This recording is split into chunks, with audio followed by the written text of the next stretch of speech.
So he's asked me to be the co-host and kick off tonight. Most of you were at Jeff's presentation last week, so don't think he needs an introduction, but he can introduce himself when I turn it over to him. I just want to remind everyone our next presentation is going to be on sharpening, and that'll be July 8th, I think it is. Same time, same place. And look at the newsletter and on the website for more details on that presentation. So Jeff, I'm going to spotlight you and turn it over to you. Okay. So for anyone that wasn't here for the last session, I'm not going to recap everything we did in the last session. We're just going to move forward. So what I'm going to start tonight with is I have my two unfinished projects and I have my two finished projects. Okay. On the unfinished projects, I'm going to start with a tree and I'm going to demonstrate dry brushing technique. And what I'm going to do is dry brush snow and a real frosty look onto this Christmas tree. And then I'm going to do a little bit of dry brushing on the Santa since it's the same color. The color I'm going to use is just your straight white, titanium white, bright white, whatever you want to call it, white. Okay. I'm going to switch over to my other camera here. Switch over to my webcam. And you can see the project that I'm working on. Okay, this has been soft painted, and then it's had a coat of sealer applied to the top of it. The sealer is listed in that handout document as being the Americana multi-purpose sealer. So you notice I've got a bright light on it right now, but it's got a real matte finish. Okay, it looks a little shiny under the bright light, but it's definitely not gloss. It's not satin. It's not semi-gloss. You want to keep the shininess down. So what I'm going to do is I'm going to take this brush here, which is a mop brush is what they call it. And you never put a dry brush into paint. So I've gotten it wet first by just running it around the water a little bit. And what I've got here is my paper towel and my palette with my white paint on it. Okay, so for dry brushing, it's exactly what the technique says. You're not adding any water to your paint. You're going to dry brush. So what I'm going to do is, and I don't know if you can't really see it. Let me move the camera a little bit. There we go, a little bit more like that. I'm going to take my brush and I'm going to just put it down into the paint a little bit like that. Get some on the end. And I'm going to go to my paper towel and I'm going to offload it by pouncing up and down. Okay. I'm going to repeat that step a couple of times. Put a little paint on the end and then pounce it on the paper towel. The third time I do that, I'm going to offload it really well. So I'm taking all the paint off the brush and I'm leaving it on the paper towel. Now I'm going to take this dry brush loaded brush and I'm going to take this tree and I'm going to tip it up and I'm going to use a flicking motion. Start out in space and then bring yourself down to the carving until I'm just hitting the high spots.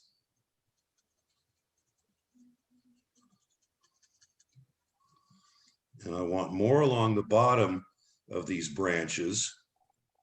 And what this will do is why I tell people don't sand your carvings, is because all the little facets that your carving tools have made are going to pick up a little bit of this paint.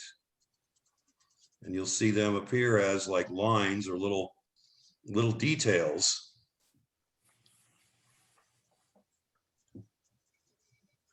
And if you got your brush loaded, you can get a lot of mileage out of it. So you don't want any globs of paint.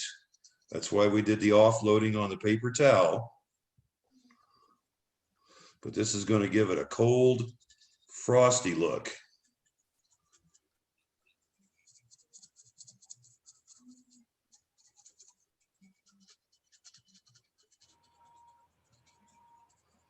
I'm just fluffing it across there. Just flicking it back and forth across the carving. And I'm only depositing very small quantities of paint on the ridges that were left behind by the carving tools. And then I'm focusing, putting a little bit more along the bottoms of the branches. And that's going to give it more of a cold, wintry look. Let's see, a little more over here. I'll even do a little bit on the tree trunk.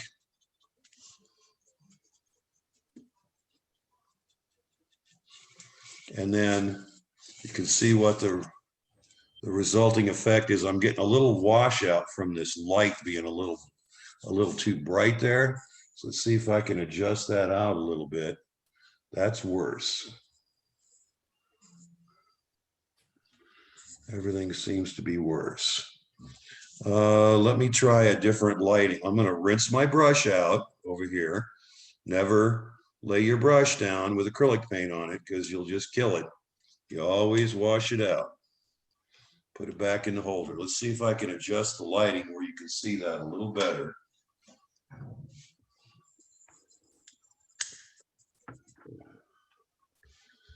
Okay, so can you see the effect that did? That just made it look nice and frosty. Like it's just got a nice little dusting of snow on it there. I can see where I could use a little bit more. So once again, I'm going to pounce my brush into my white paint, and I'm going to offload it on my paper towel. I'm going to come out here and just get, it's a little wet, pounce it some more. Just get a little bit more on this side so it balances a little better.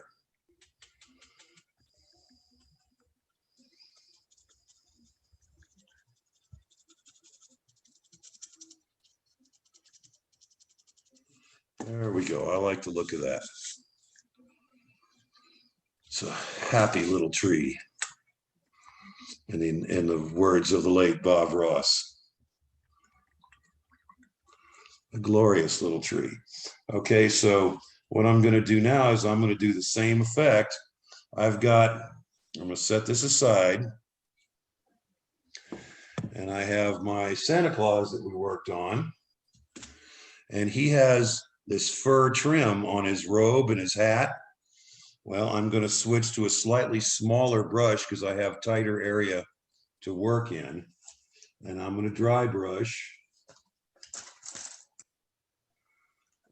some of that white onto the fur trim. So never put a dry brush into acrylic paint. Always wet it a little bit first. I'm going to tap it in my paint and I'm going to offload. I'm also going to grab a fresh paper towel because the one I'm using is a little wet right now. And in dry brushing, you don't want water. So I'm going to get rid of this one. Switch to a new paper towel. Offload my paint.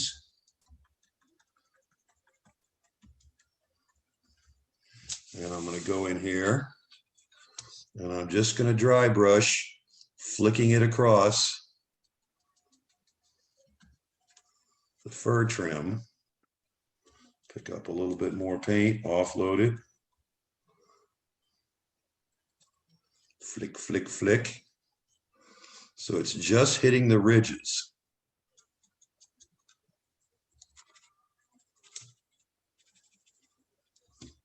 That gives it a much more complicated color scheme because we used two colors previously for shading on this part. And now we're making the ridges bright white.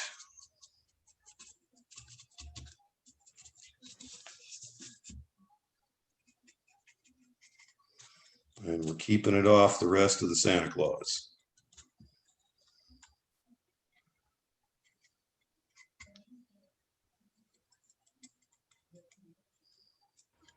Okay. He's got some on his hood here.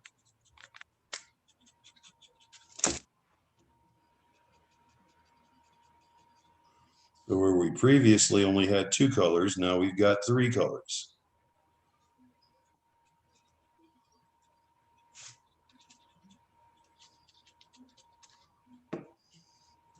But remember, this is just the ridges. You don't want it getting down in the low spots.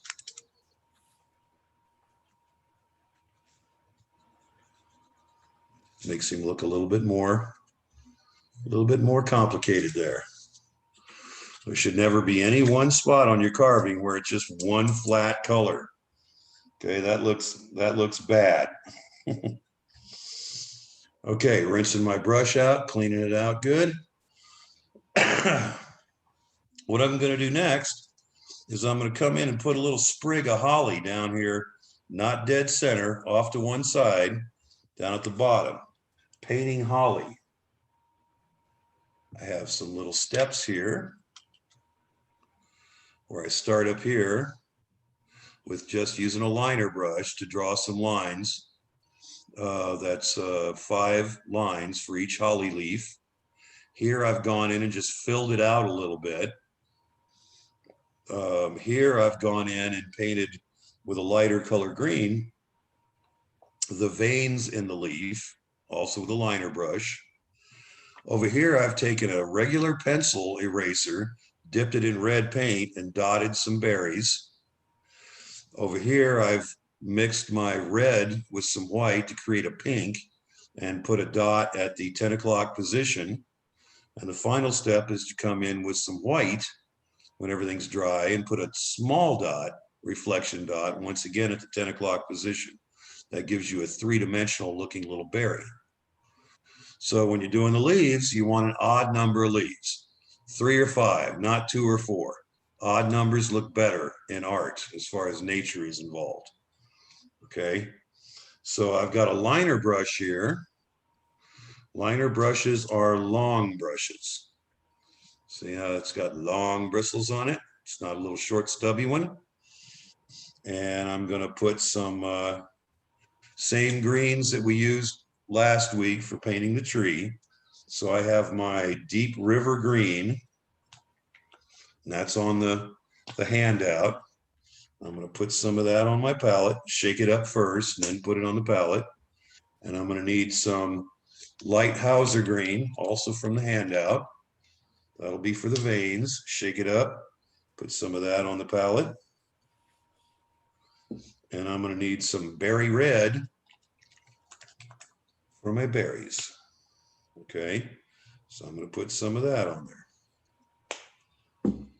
All right, so I'm going to go get some water for my water thing and put it on my palette. Then I'm going to bring a little paint over to my water. And I'm going to mix this up until I've got a consistency that allows me to draw lines. So if it drips off the brush, it's too thin. If it's too thick, it'll clunk and won't make nice, delicate little lines. So I can try it out a little bit here on my palette. And I'm thinking that's a pretty good mix right there. So I'm going to go do step number 1 and put 3 holly leaves on here. Okay, you can't push a brush. You can only push, you can only pull a brush, right? And to make the little tips of the holly leaves, you have to be making a line and then lift the brush off the carving. You can't start with the tip and paint into the leaf. That'll just put a blob on there, right? So I'm going to make that center line first. So I'm going to put in a line and a line and a third line up like that. So there's the start of it. So then I'll come in and I'll go 1, 2, 3, 4. Okay, then I'm going to come in and fill in the leaves a little bit.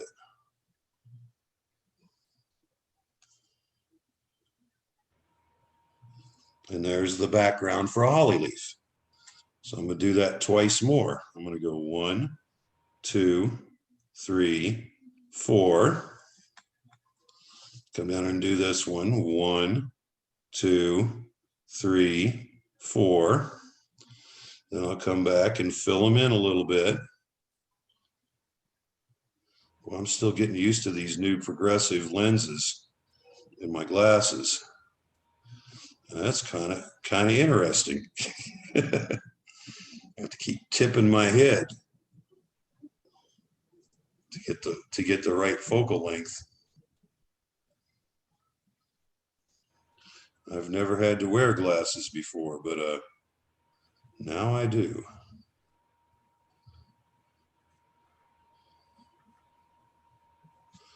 So there's the backgrounds for 3 holly leaves. Rinse my brush out.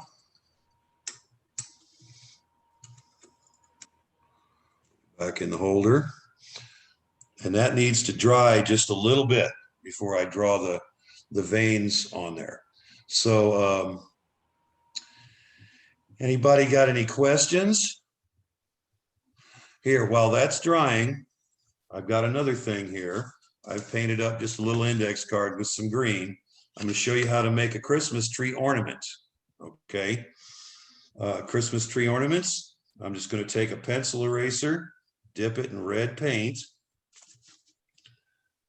and make a dot like that. There's a Christmas tree ornament. Just pick some nice bright colors and mix them up and make nice round Christmas tree ornaments. Okay. Those need to dry a little bit.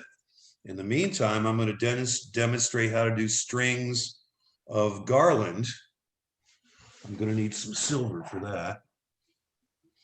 There's my silver right there.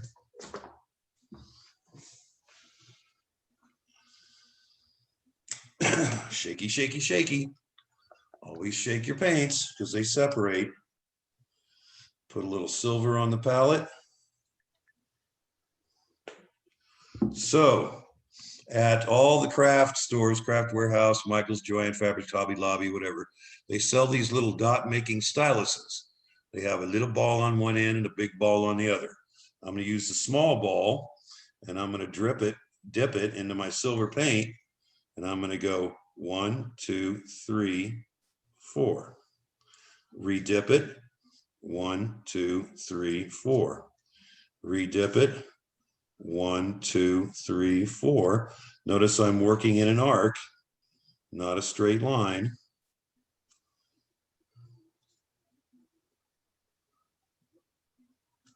And that makes a line of little garland to hang on your tree. You can spice it. You can do it red, gold, silver, whatever you like. You can come back with some red, and every 1, 2, 3, 4, put a red one in there. 1, 2, 3, 4, put a red one. 1, 2, 3, 4, put a red one. 1, 2, 3, 4, put a red one. 1, 2, 3, 4, another red one. So then you can make little, it's just that simple. Decorative painting. There's little tricks. And once you learn all the little tricks, then you've got it. So now another trick here is on the ornaments. I'm gonna get my paintbrush here and get a little water.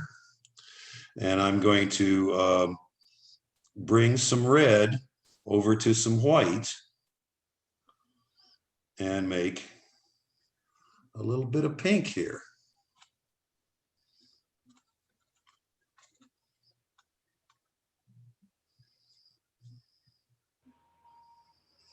Okay.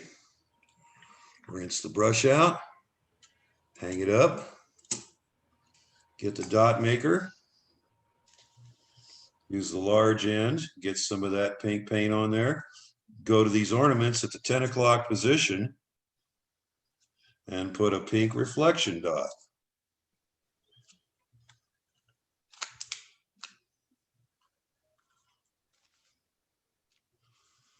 Okay, at the 10 o'clock position. That gives them a nice 3-dimensional reflection. I'm going to take the small end and I'm going to put a little silver dot right at the top of each ornament at the 12 o'clock position. That's where the hanger goes.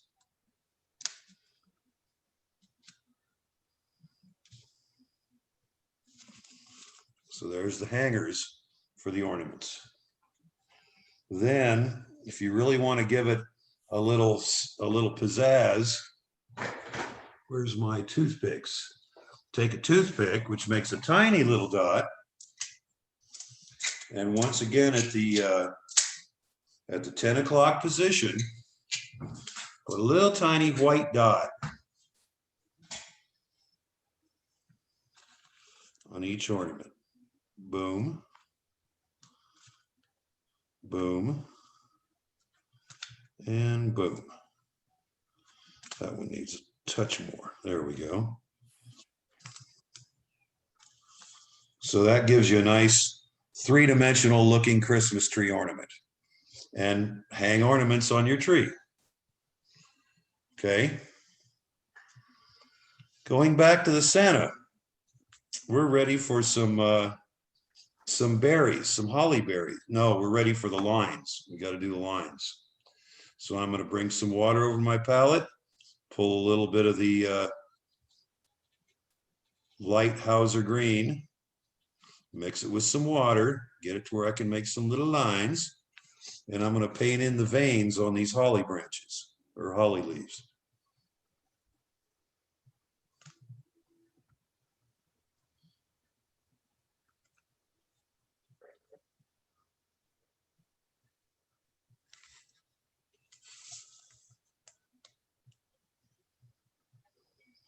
Remember, you can only pull a brush. You can't push a brush.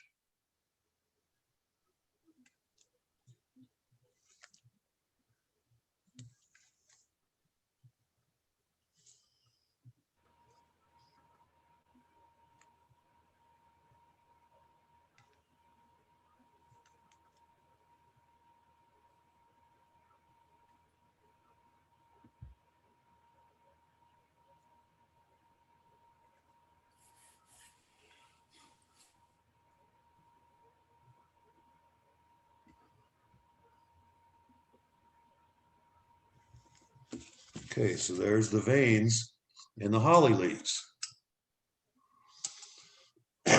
Now, where the leaves converge, where their stems would be, I'm going to go back to my pencil eraser, and I'm going to pick up some of that berry red, and I'm going to put an odd number of berries. So I'm going to go 1, 2, 3, 4. Let's give us one more. And I'm going to do a few more, just to kind of fill it out a little bit. So there's some holly berries. Not to be confused with the actress Holly Berry. That's as good a joke as you're going to get out of me. So now that has to dry a little bit, and I'm going to do just like the Christmas tree ornaments. So I'm going to come in and I'm going to put highlights on those berries. Okay, while that's drying, I'm going to get some antique white and put that on my palette. It's just like an off-white, a light off-white. Shaky, shaky, shaky.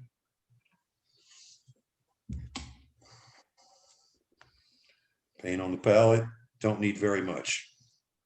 And I'm going to paint in, using my tiny detail brush, the white sclera of the eyes. Okay, that's what the whites of the eyes are called, is sclera.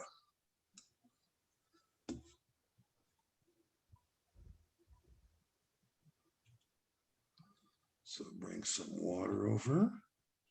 So you want to get enough water in your paint so that it flows off the brush. If it drips off the brush, then you got too much water and you need more paint. These glasses are not doing it for me. Let's see if my readers will do better. Yeah, I think that's going to work better. Okay, so I'm gonna go in and I'm just gonna paint in the whites of the eyes.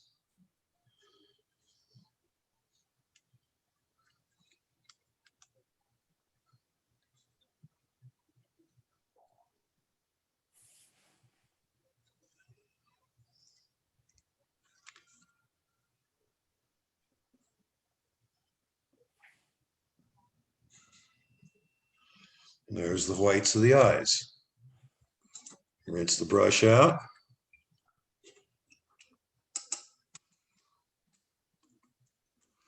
Okay, now I'm going to take and put a drop of periwinkle, which is a light blue color. Nice color for Santa's eyes, for the irises. And I'm going to put that on my palette.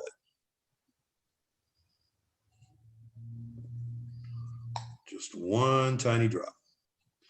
I'm going to go back to the stylus maker here. I'm going to use this ball at the small end. Pick up some of that periwinkle. And I'm going to put a dot right in the center of each eye.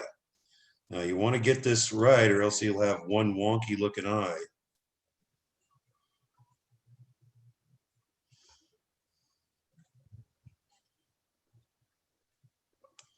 Centers are usually pretty easy to find. So now there's the irises, the colored part of the eye.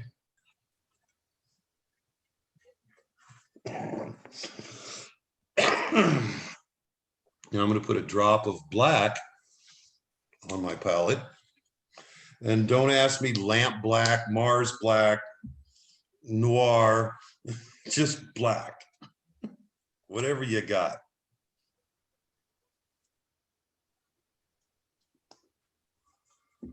Then I'm going to take my little toothpick that I used before, and I'm going to get some black paint on my toothpick, and right in the center of the blue dot, I'm going to put a small black dot, and that's going to be the pupil. Okay.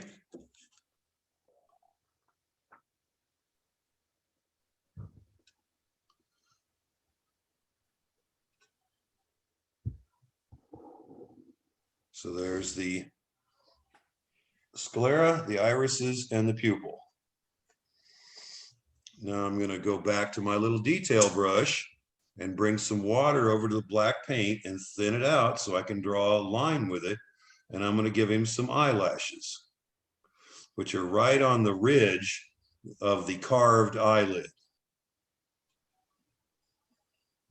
that Jerry Boone so generously carved for us to use.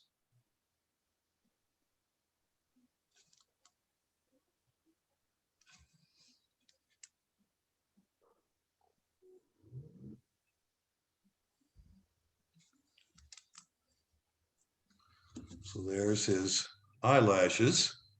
Rinse the brush out.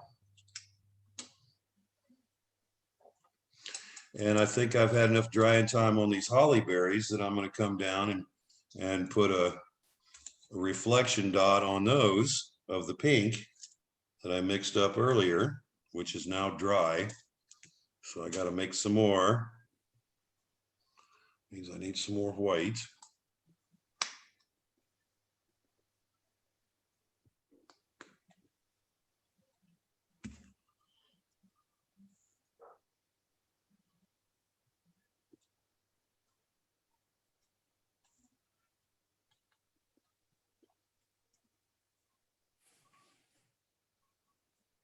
Put a little red into that white. Make a nice pink color. Rinse out the brush. I keep stressing this, rinsing out your brushes. Otherwise, you're going to destroy your brushes and then you'll have to buy new brushes. And no, you can't use mine because my students have destroyed most of my brushes. And I don't have enough paint mixed up. I need to mix up enough paint to tip my stylus into.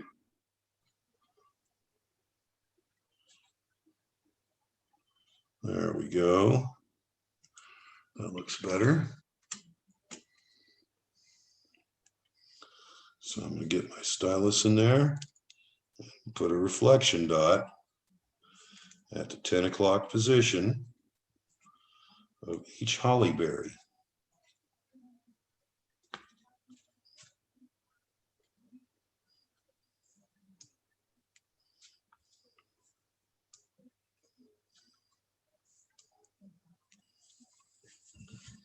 So there's my berries looking all reflective.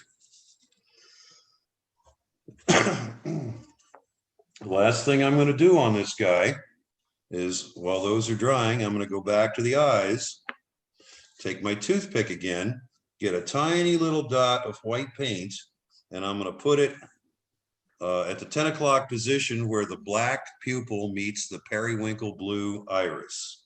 Okay, just a tiny little white dot.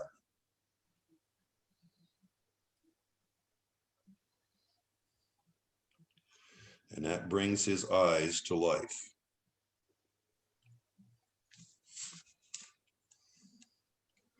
So I'm going to try to lift this up towards the camera so you can see it a little better. You can see those eyes.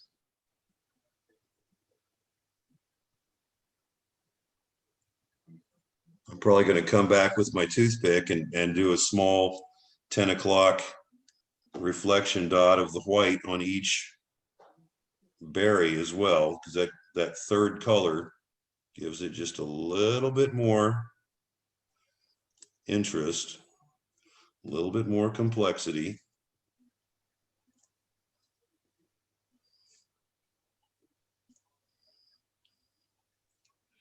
And we're just about to get to the good stuff. Okay, so now this Santa Claus has to dry. And what I'm going to do is take him outside for a moment and give him a coat of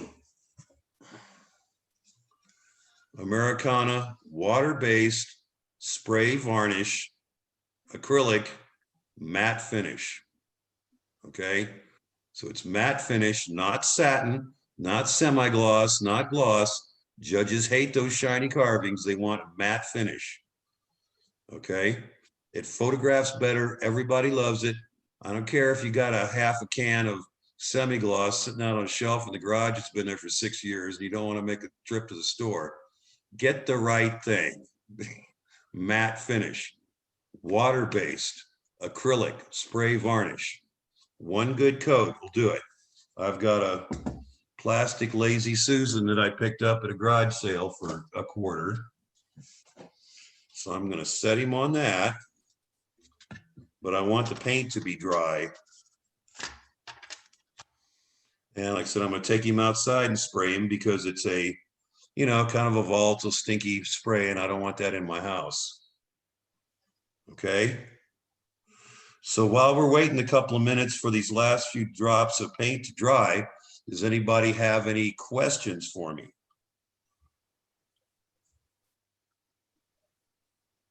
I hear crickets.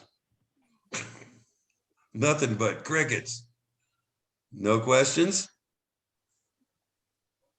You must be doing a good job, Jeff. All right, then. I'm going to take it outside and it'll take a minute or so for the spray to dry. In Arizona, it's usually 1 to 2 minutes. In Oregon, it might take 5 minutes. And I'll be right back. So feel free to discuss amongst yourselves or get snacks or beverages or whatever it is you're doing. Lights on. So make sure you guys use the chat if you want to put some questions in there for later, or don't want to forget your question. But the chat's a good way to get things out to Jeff and have him answer for everybody.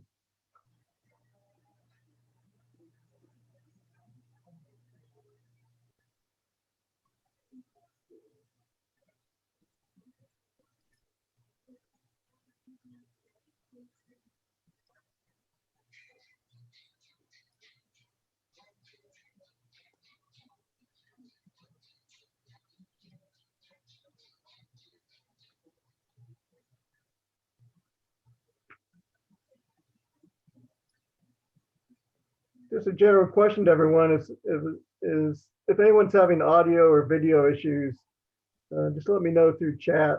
We just want to sort of keep track of how we're doing on Zoom these days.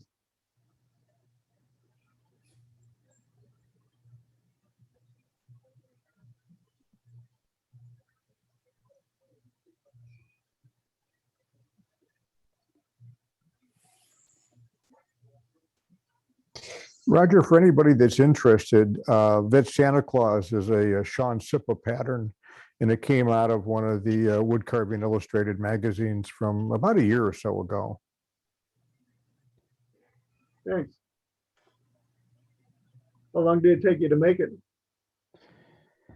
Oh, I'm an awful slow carver, so it's probably 5 or 6 hours worth of carving, maybe a little more. I take my time. Jeff keeps saying that I'm a nibbler as opposed to a carver. It's the results that matter, not the time. Yeah. Is it basswood? Yeah, it's basswood. I actually made 2 different Sean Sippa patterns before I did that one for Jeff. I was having a hard time coming up with something that I thought was going to really work well, and so I've got three other Santa Clauses that I did before I got to those 2 that I figured were good enough to give to Jeff. And even at that point, once he got them, it's obvious that he did some more work on them too. They're a lot better than when I gave them to him. Did the patterns have color on them, or just the raw pattern? Because it was in the magazine, you had just the black and white line drawing, and then Sippa had photos of the completed Santa Clauses too. And as I recall, I think he actually had a list of some of the paints that he used, but Jeff's paint work is far more elaborate than what Sippa does. I mean, Sippa tends to use just lay on one color of red, one color of white. He doesn't do an awful lot of the highlights or the shadowing that Jeff does, which is what makes Jeff's work just so outstanding. Yeah, I think the reflection in the eyes and the reflection on the berries and things like that it's subtle, but adds a lot to the painting.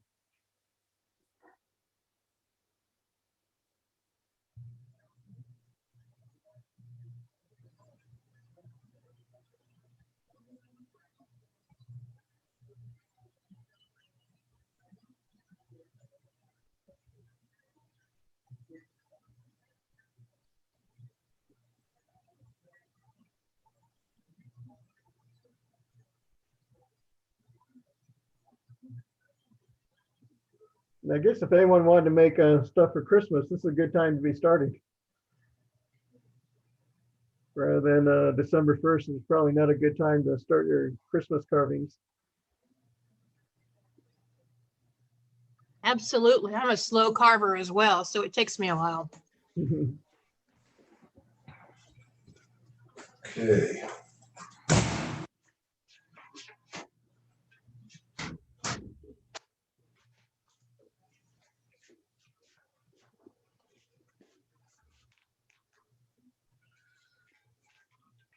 There's Santa with his matte finish. Need to get my trusty screwdriver from the other room.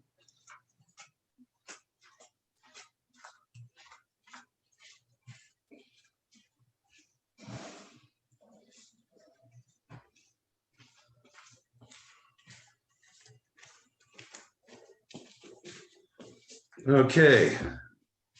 Everybody there? Yep. Okay, we're really going to make this thing pop now. I'm going to get rid of this palette, and I'm going to show you last week's piece, which I have already antiqued against this week's piece, so you can see the before and the after.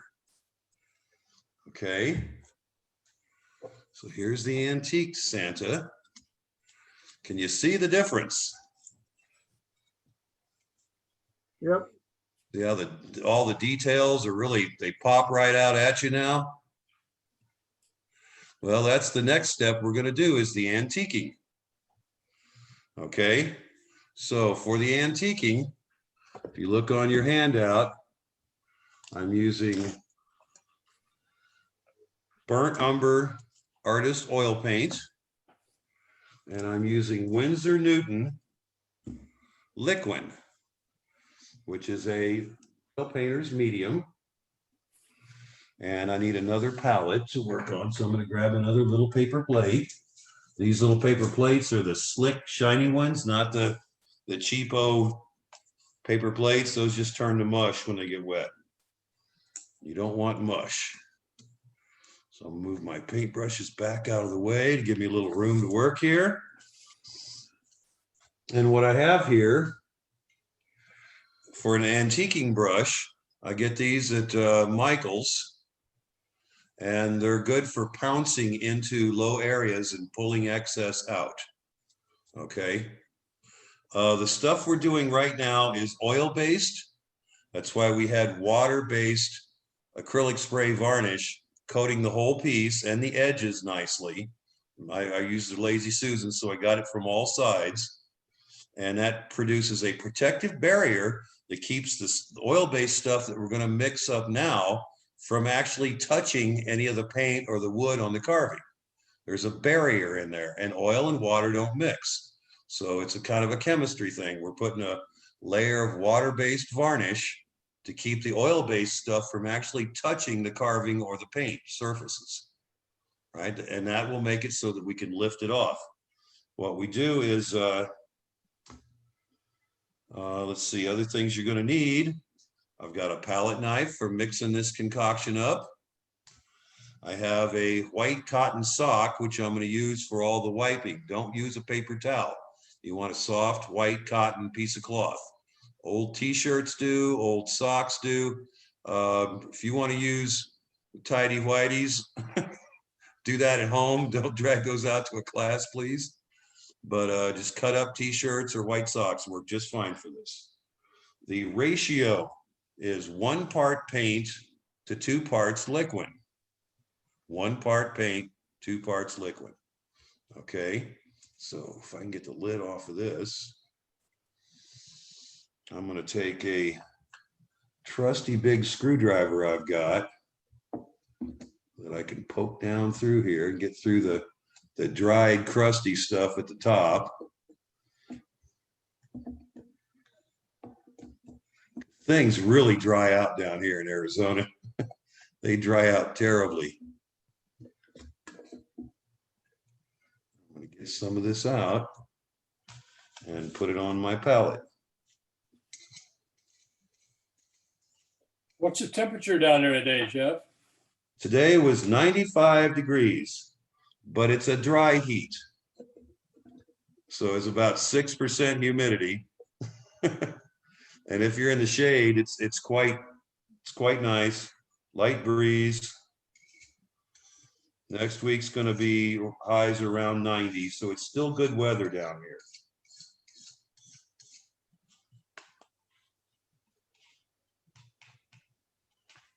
Last time I was down there, it was about 130.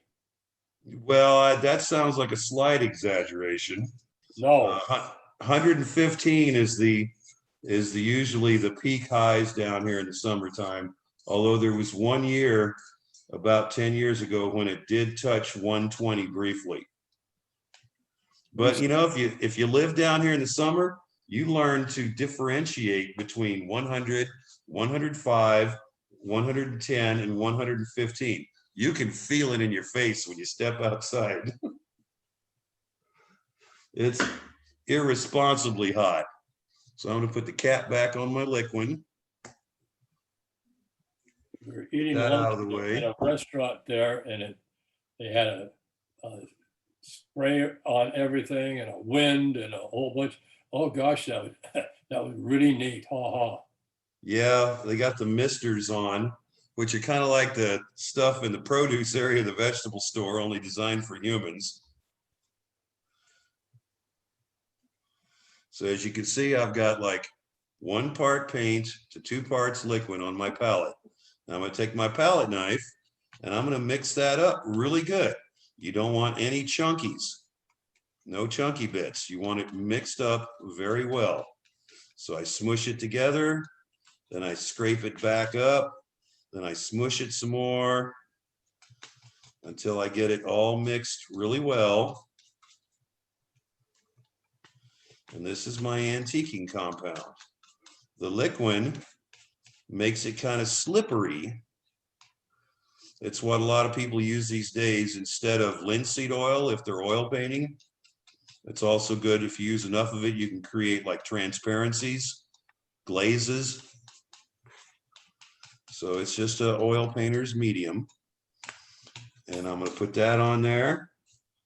Clean off my palette knife. Now I'm ready to apply it to the carving. So you've gone through all this work to make this nice painting here with all these nice little details and everything. And now you're going to take this brown goo. Oh, the one thing I neglected to get, I'm going to grab it real quick, is I'm going to put on a pair of nitrile gloves.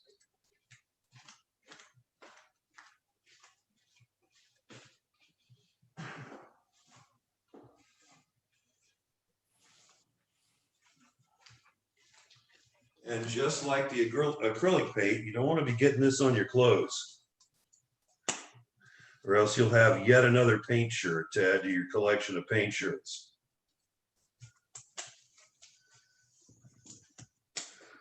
Okay, the sound that strikes fear in the hearts of all men over 30. Okay, I'm going to take my brush and I'm going to pounce it into my antiquing solution, load the brush up. And then I'm going to take my nicely painted carving here and I'm going to go right in there and just cover it, slather it in this brown goo. And I'm going to pounce it in to make sure it gets into all the low-lying spots. And in between everything really good. That's why this brush is really good for this process. Make sure you hit all the little crevices and inside areas.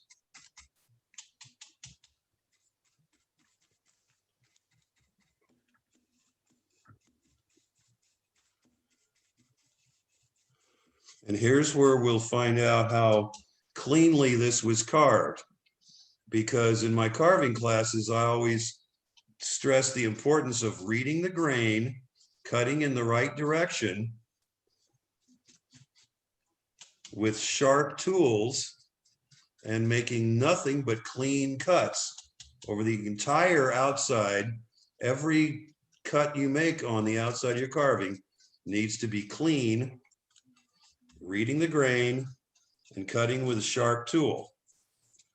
That way you don't leave nasty little rough spots that your antiquing solution wants to cling to and not wipe off.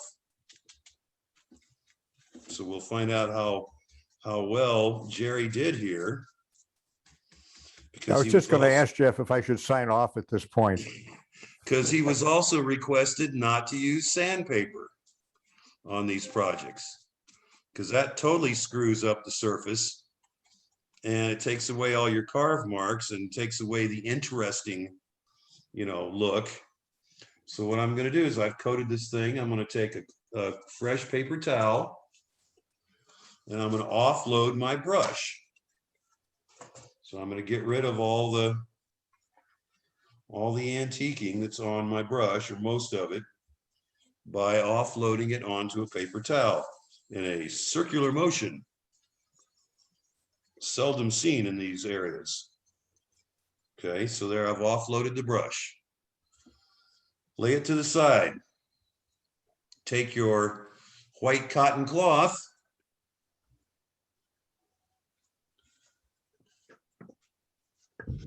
and gently, not scrubbing, but gently start removing that brown stuff from the carving.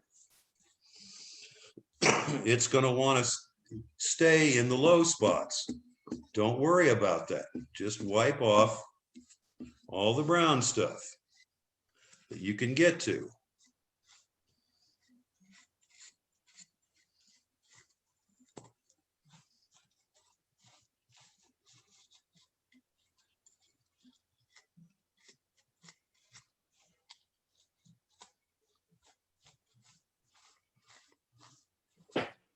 Just wipe it off.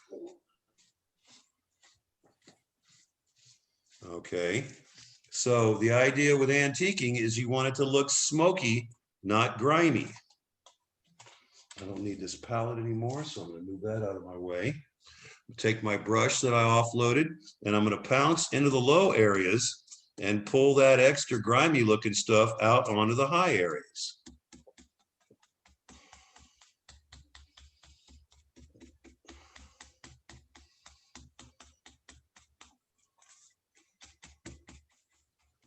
Just pull it out. All the stuff in the low areas, I'm pulling back out onto the high areas. Having done that, I'm going to offload my brush again, pick up my cotton cloth again, repeat the wiping process.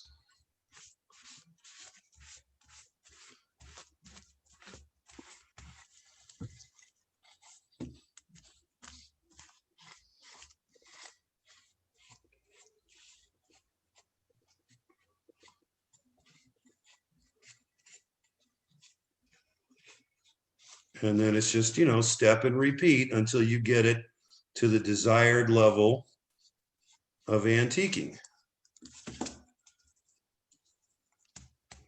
Usually I pay a lot of attention to the eyes. I want to get most of it off the eyes because you want the eyes to kind of shine.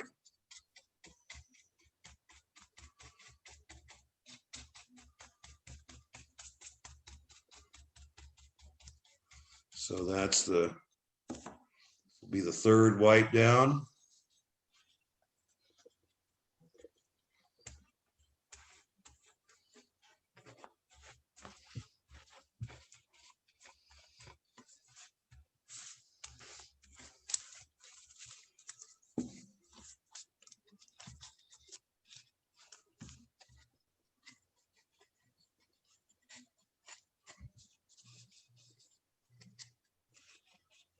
Where you're gently wiping, you're not scrubbing.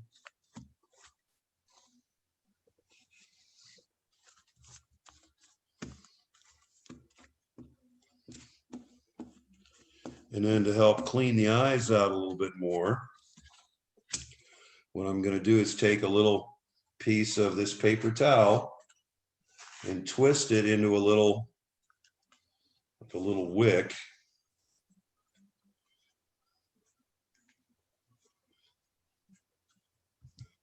And I'm going to use that to get into the eyes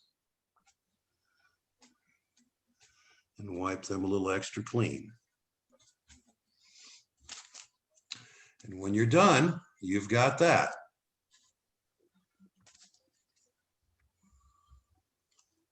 So there it's been painted, it's been sealed with the spray varnish, and it's been antiqued.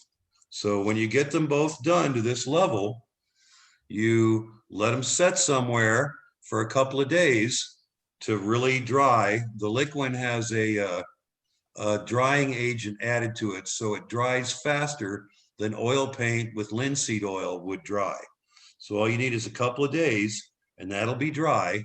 Then you take them both outside, and you give them one final fogged on coat of the spray varnish. So you're sandwiching the oil base between two layers of water based. And that puts your final matte finish on the finished thing. It brightens the color up a little bit when you do that final coat of the spray varnish. And when that dries, it's ready to go. You've got a finished product. So that having been said, you can antique with any color of artist oil paint. I use burnt umber because it's the effect that works best for your warm colors, right? If you're doing something that is cool colors, so warm colors are your reds, oranges, yellows, browns, stuff like that. That's your warm colors. Your cool colors are your greens, purples, blues, that part of the spectrum, okay? So since the Christmas tree is largely green, for a cool color antiquing, I'll use Payne's Gray artist oil paint. Same ratio, 1 part paint, 2 parts liquid. So if you carved and painted, for instance, a snowman, snow, white, cool color, right? If you were to antique a snowman with burnt umber, he would become a mud man. And it wouldn't look good. But if you antique him with Payne's gray, it just gives him a nice bluish shadow, frosty look. And it's much more desirable. So once again, your final step is give it 2 or 3 days of drying time, and then go out and give it a final fogged on coat of the acrylic spray varnish. And like I said, that'll brighten up the color a little bit, put the final finish on it, and then it's ready to go off to the show. Any questions? Okay, all the paper towels, cotton rags, everything you use to do the antiquing step needed to be disposed of in the outside trash can. It's not that much oil-based stuff in there, but no one wants to risk burning their house down from spontaneous combustion from oil-soaked rags, right? So throw all that stuff in the outside trash can. I just use, to clean my antiquing brush, I just use low odor mineral spirits. And I'm going to take this outside and clean the brush, because then I shake it out. And I'm going to do that before it dries on my brush.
Okay, my antiquing brush is clean.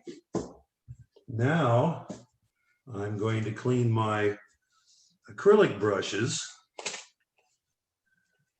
I went through this last time, but I'm going to go through it again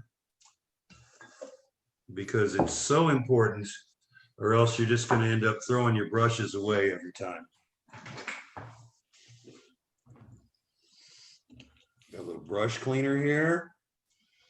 Put it in a cup.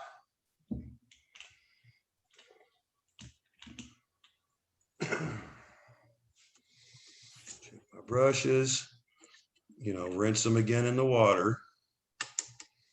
Then bring them over and clean them out in the brush cleaner. And I have my brush shaper stuff here in a little pot. So I clean my brush out good, making sure I get all the way up to the ferrule. Then I clean that off on the paper towel.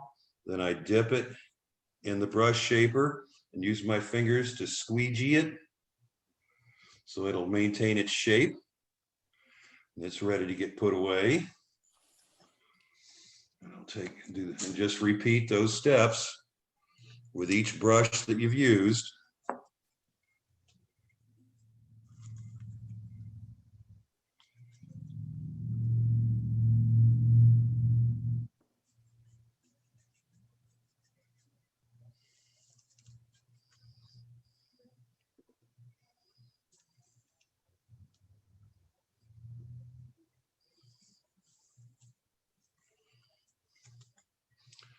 I'm running out of space to work here.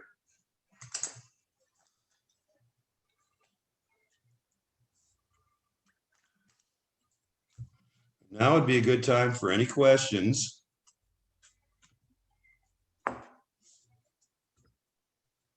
Are you going to do the sharpening too, Jerry? Jeff? No, I will not be teaching the sharpening. I might dial in and kind of audit the class, see what someone else's interpretation of sharp is. My definition of sharp is very narrow, whereas other people have a much broader definition of sharp. I'm on. Yeah, Jeff, I have the question about the Minwax Natural 209 that you start with. Yeah. I've used Watco Danish oil. Sure, Natural. that's a different thing. It's different. It's different. That's a actual final finish. The Minwax is not the final finish on any project, right? The Watco Danish oil, the only thing you put over the top of that maybe is wax when you're done. That's a final finish. So Which means it's more of a topical sealer, and your soft painting won't work when you try to blend your colors over that. Okay. All right. I mean, that's a really good, it's one of my favorite, if I'm doing a natural wood project, that's one of my favorite products to use. The Watco. Yeah, but not if I'm painting. So, okay, so for the Watco, you're saying that's a primary sealer, but the only thing to do over that is a wax finish, and that's Right. good to support an acrylic, the painting, the acrylic Right. paint. Oh, Right, it's good. It's good product. I like it because it looks really good. right. Yeah, well, I've done some wood sculptures and just done that to stay. Oh, yeah. So, Looks great on any of your, basswood is not really something that you'd use it on, right?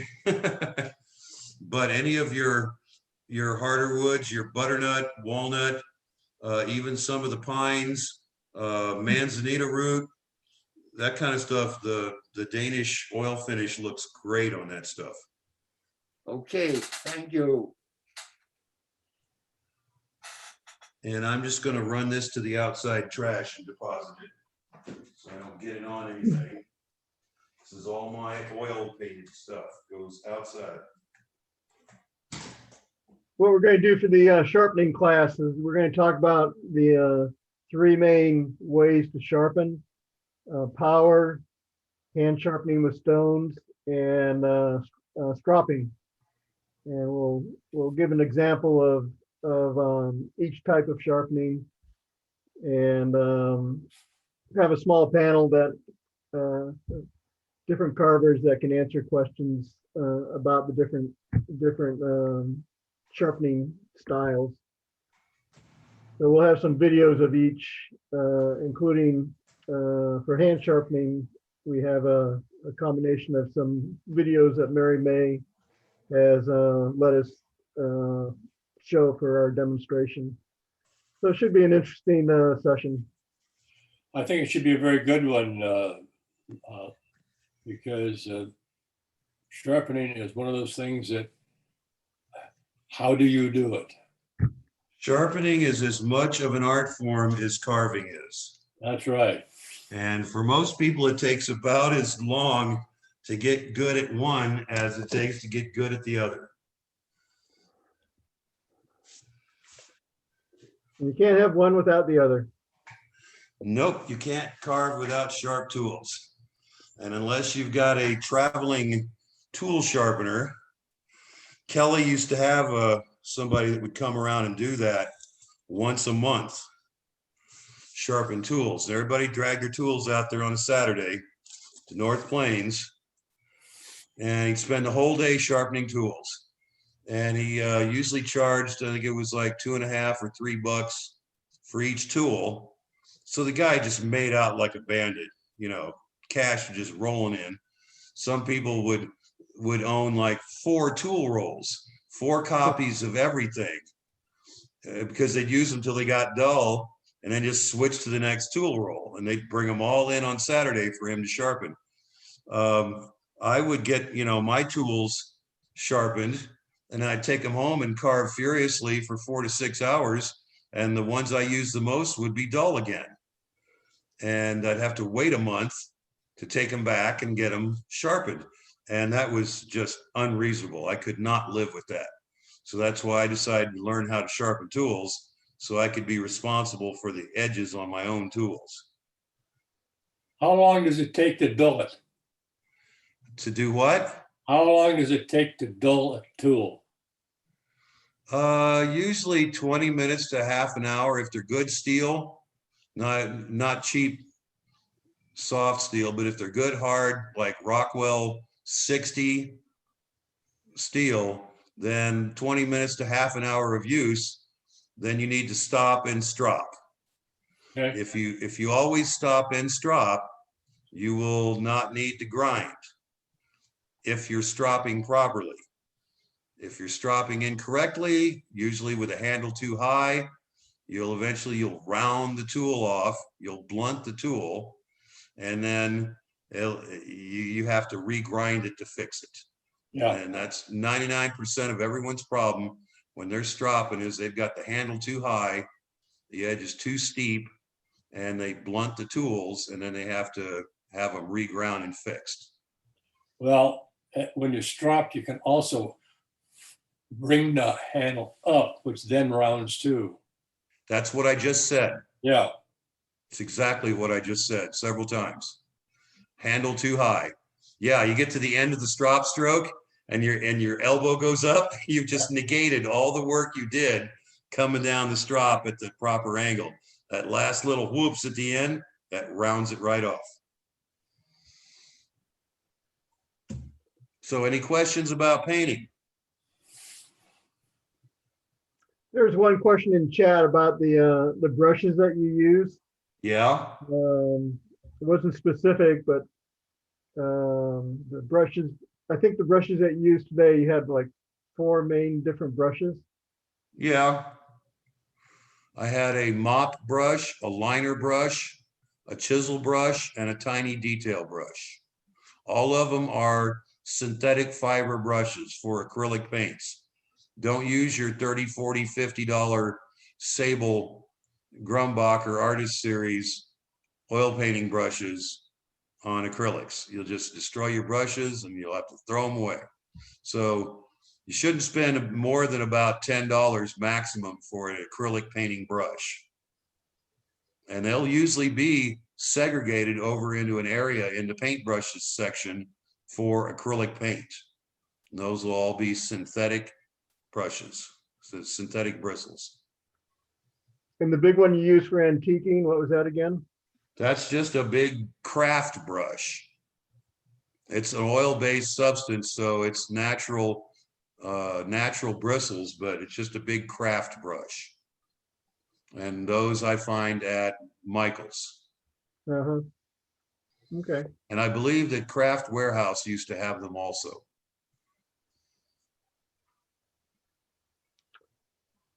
Okay, are there any other comments that anyone wants to make? Jeff, this is Larry. Could you talk a little bit about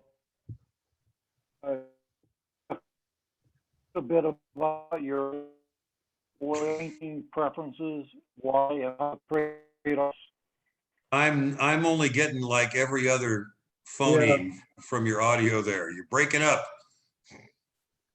Earth to Larry. Yeah, Maybe could you talk about oil? Could you talk about oil? I think we've lost you, Larry. Yeah, you're babbling. You can You put it in, sound like, maybe type it in chat and we can take it from there.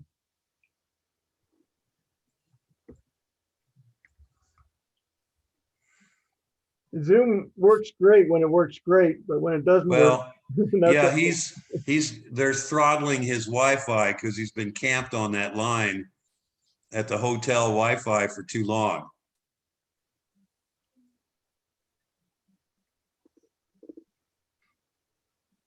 So it says, can you talk a little bit about the pros and cons of using oil paint instead of acrylic and explain why you usually use oils? I love oils. You get the best looking effect out of oils because I thin my oils instead of using water for acrylic paint. I use that Minwax Natural as the thinning agent for my oil-based paint. So what I'm doing is I'm making stains, custom color stains, and those just flow on to the wood so nice. You get that nice transparency so you can see the wood through the paint. And they don't dry so fast that you have to be frantically painting like I was doing on a lot of this acrylic stuff, because your paint dries on your palette before you can get it onto the carving. But with oil paints, you don't have those problems. You still use the acrylic spray varnish to seal it, and then you can antique it with more oil over the top to get your antique effects. I just prefer it, but it's a messy cleanup. It's volatile substances. The Minwax Natural is a flammable substance.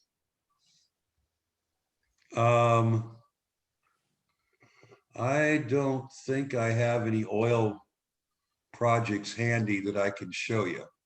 I think I sold all those. But if you were working in colorful woods like butternut or, Alaskan yellow cedar, or, woods that have any of the pines, sugar pine or northern white, that have more noticeable grain in them, then the oils just bring that out, and it looks, looks very nice. But it's a messy cleanup. You got to use denatured alcohol to clean your brushes, and the Minwax, that's flammable, and the Minwax Natural is flammable. So you kind of need good ventilation if you're working with that stuff. And when you're teaching classes, it doesn't work well at all. In classes, the acrylics are the thing to use because they're quick and they're easy cleanup, and you don't have any vapors from them. And that's usually why a lot of people use the acrylics, also because they come pre-mixed. And there are hundreds and hundreds and hundreds of different pre-mixed bottles of acrylic paint, each with a unique name. So if you got a project out of a book you're trying to do, and it calls out all your paint colors, you can go out and buy those exact colors and rest assured that they'll be the right colors. In the oil painting world, you've only got 9 or 10 different colors of oil paint, and you have to mix all your colors, all your shades, all your hues have to be mixed. And that's an art form in itself. Anybody that's, painted on canvas with oils, they understand you have to have a good knowledge of the color wheel, and you got to know how to get to all those cool colors. You're not going to have a bottle that's going to be the right color.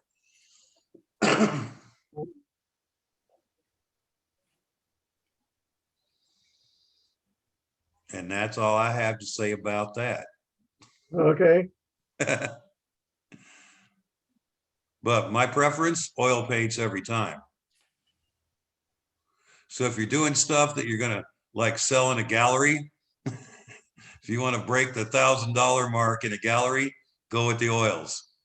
If you got some carvings that you want to sell at the carving show, stick to acrylics. For your $25 carvings at the carving show, stick with the acrylics. We had a question also about painting birds. Yeah. One fellow has a bird carved and is getting ready to paint it, and he's looking for any advice or suggestions you have on painting birds.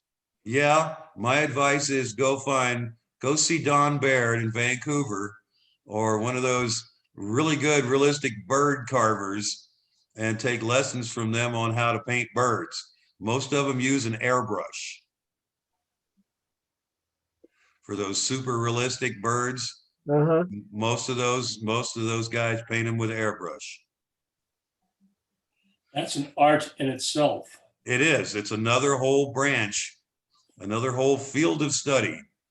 So if you want to be outstanding in your field, I suggest you go find somebody like Josh Googie or Don Baird or what's the other guy? I can't remember his name.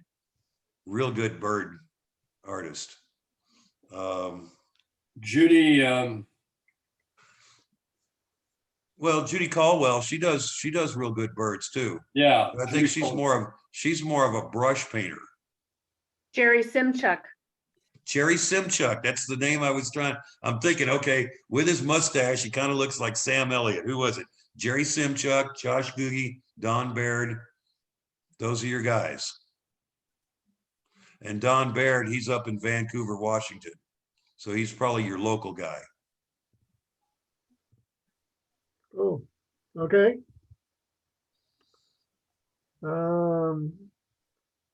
I guess that's it, folks. All righty.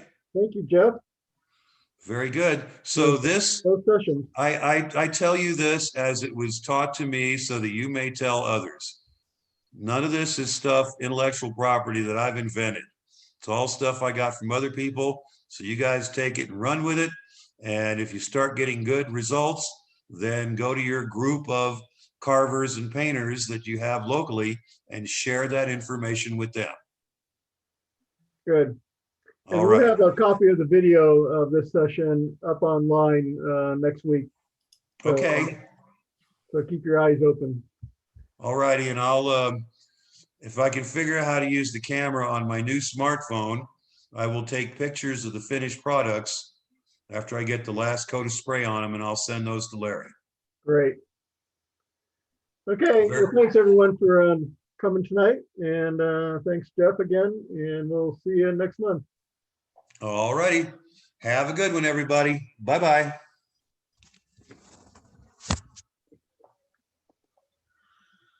Okay.